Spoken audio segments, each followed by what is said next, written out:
Hi, I'm Stewart Spinks and welcome to episode 213 of my podcast, Beekeeping Short and Sweet.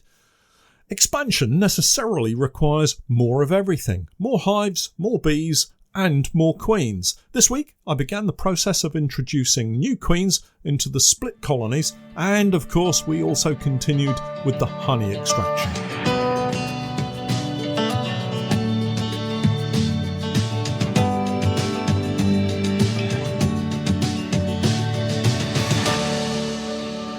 Beekeeping Short and Sweet, a beekeeping podcast for the inquisitive beekeeper with a short attention span. A beekeeper, in fact, just like me. I'm delighted to say that our podcast is now sponsored in part by Simon the Beekeeper. Making beekeeping an affordable hobby for everyone, Simon the Beekeeper provides the best value beekeeping equipment possible, along with a super fast delivery service. The bees won't wait, so their customers don't have to either. Visit the website at www.simonthebeekeeper.co.uk. Hi everyone, welcome back. I hope you're all well and enjoying this very busy period of the beekeeping season. I can't quite believe where all that time has gone. We're fast approaching June and the first major part of the season is almost over.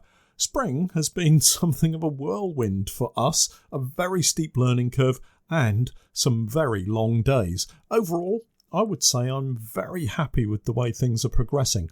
Colony numbers have grown rapidly, albeit at the expense of the spring crop, but we've still had something of a decent honey crop from the oilseed rape and other spring flowering plants, most noticeably this spring, the hawthorn.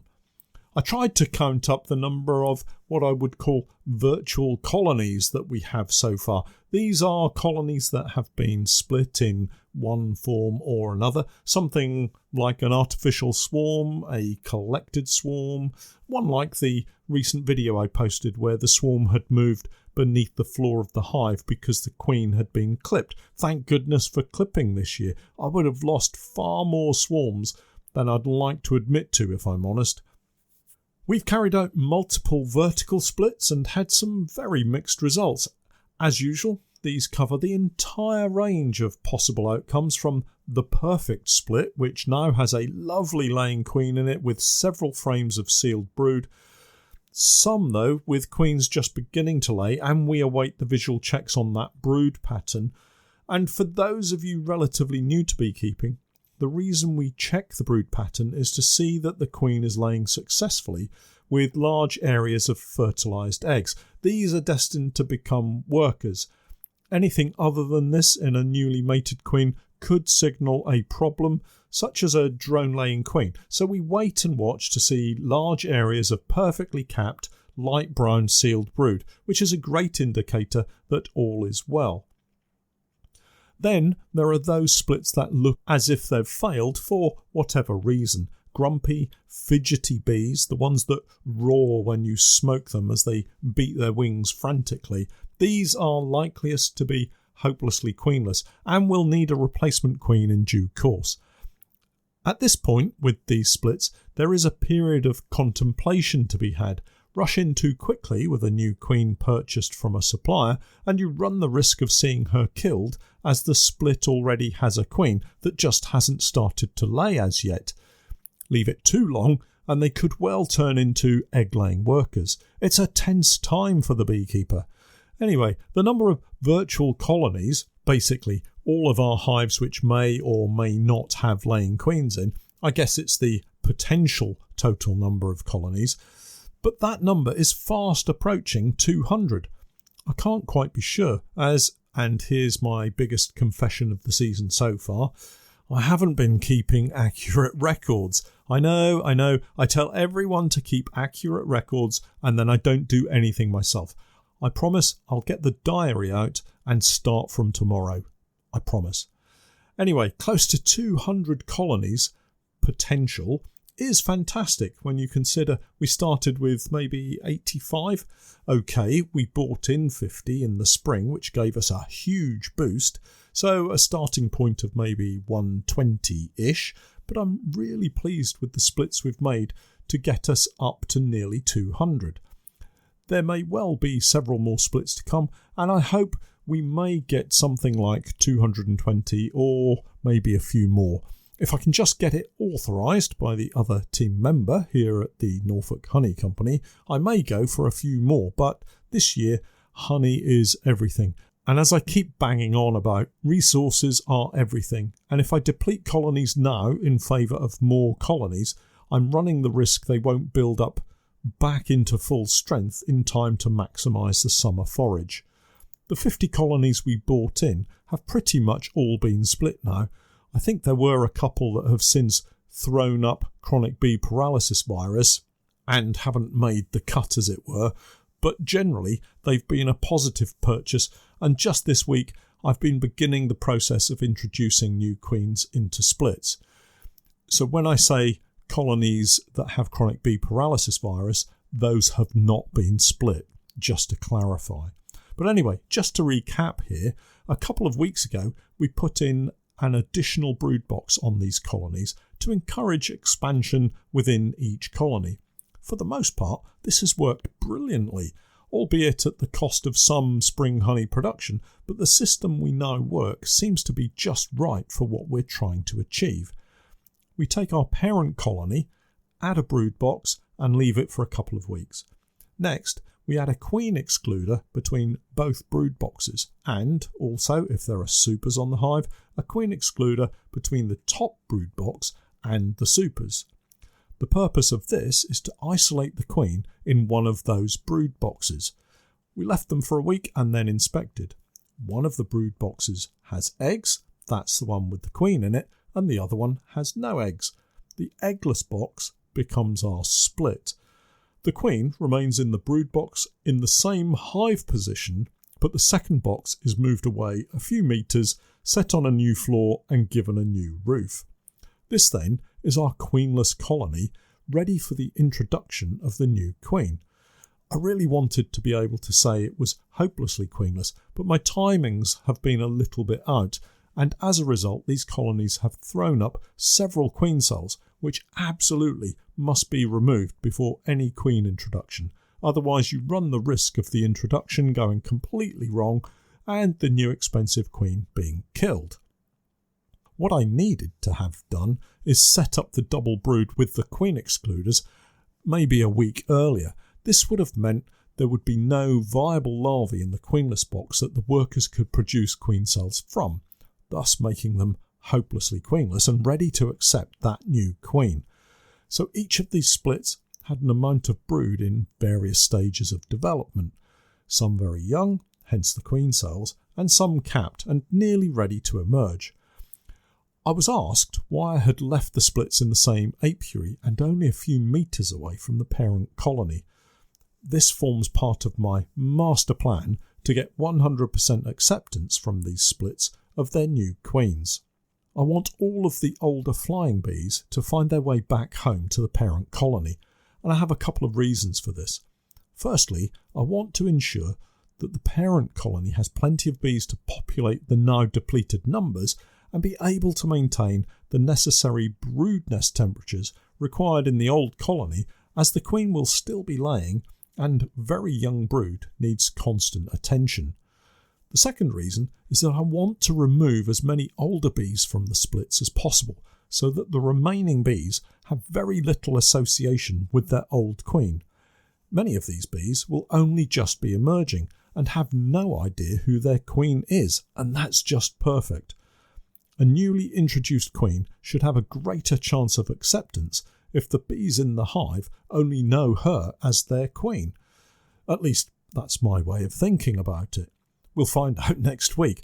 I'm actually going for a fairly long-winded introduction of these new queens, as I've not always been terribly successful with them. I've knocked down any last-minute emergency queen cells and suspended the queen cage in the hives, simply using a cocktail stick, but I've not yet broken the little tab at the base of the cage to allow the queen to be released.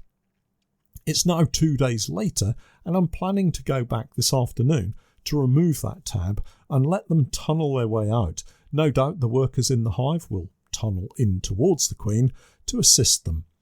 I'm hoping that by now they will all be the best of friends, and upon meeting in that small fondant tunnel, it will be All smiles and welcomes, not aggression and fighting. The temptation is to shortcut the process, and if the workers in the hives are not acting aggressively towards the queens, I can simply slide the cover off the cage and release her onto a frame. It is tempting because it would give the new queen a couple of extra days, perhaps, to start laying. I guess in the big scheme of things, though, it won't make too much difference, and I should stick with my plan. I'll report back once the results are in. Please keep your fingers crossed for me, though. In other queen rearing news, I've been playing around with the queens I produced recently when I grafted some young larvae into the JZ-BZ cell cups. It wasn't a total disaster, but actually near enough.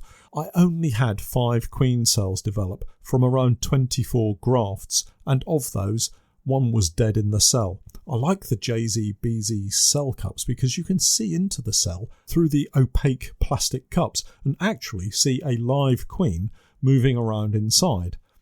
We've placed these into hopelessly queenless colonies and await their mating. And this is one of my dilemmas. Producing our own queens is all well and good, but the process is time-consuming and lengthy. It's been a couple of weeks since grafting, and now we have to wait another couple of weeks to see if the virgin queens get to mate properly and start laying. Those eggs will take another 21 days to emerge, and so the entire process could be up to 2 months from start to finish. That's about half of my beekeeping season. Well, maybe not quite half, but you get my point. Maybe next year we'll be better prepared, get an early start and be more focused on queen rearing. Again, with so much focus on honey production this year, I didn't want to divert resources away and into queen rearing. With luck, we'll have plenty of colonies next year for all of our projects. Thinking about the honey production and our spring crop, I've still got work to do. I messed up a little this year in that I tried to get brood frames drawn early to use with these other new colonies, and I wanted to extract the honey first before giving the frames back to those colonies. Unfortunately, I started too early, and some of the frames have granulated before I can extract, so they've had to be cut out. We did, however, get a good number of the honey pour brood boxes drawn and extracted. These actually went on a little later, so there's a little learning experience to remember. Don't put brood boxes on oilseed rape too early. I actually knew that, but just got a little eager, I think. Back at the honey room, it's all getting a little sticky. I really have been caught out by just how much honey I'm extracting this spring, which is the good news, but as expected, there are many supers with granulated honey in that has to be cut out. I'm not so worried about this, as it does give me a little time to get round to sorting it. The biggest issue here, I think, is going to be cutting it out before any wax moth takes hold. The supers do have a little pollen in them, and that's what the wax moth are looking for. Another week, and I hope to have it all sorted. Then I can get the place cleaned up and prepared for the summer honey extraction. I'm now also beginning to prepare for the move to the borage sites. It won't be long before the summer flow will begin, and I'd like to have all of the colonies settled well in advance. This means arranging pallets to be placed in exact positions for the hives. I'm lucky in that the farmers are happy to help out with this, so we don't have to worry about hives being on the ground or having to take some kind of stand for them. We get around 3 hives per pallet and place them in groups of 21 or thereabouts. This makes for a nice group to inspect in terms of numbers before a break for a drink or maybe even lunch, albeit a quick lunch. You can't hang around with so many hives to inspect. We're going to be on a 10-day inspection routine as we have clipped queens, so it will be interesting to see how we fare. I'm hoping that having so many young queens will mean the amount of swarming will be minimal and in most cases non-existent. Part of the move to the summer locations will involve a larger than normal number of supers, not helped by the fact that we have so many different hive types. I must seriously consider whether to continue with anything other than the Langstroth for honey production, as it just makes life so difficult and I need to work smarter because I'm not sure that I can work any harder. On that note, I need to get my backside out of this seat and into the truck. Time to head off to get those queens released. Have a fun beekeeping week. I'll catch up with you all again next time. And remember, I'm Stewart Spinks, and that was Beekeeping Short and Sweet.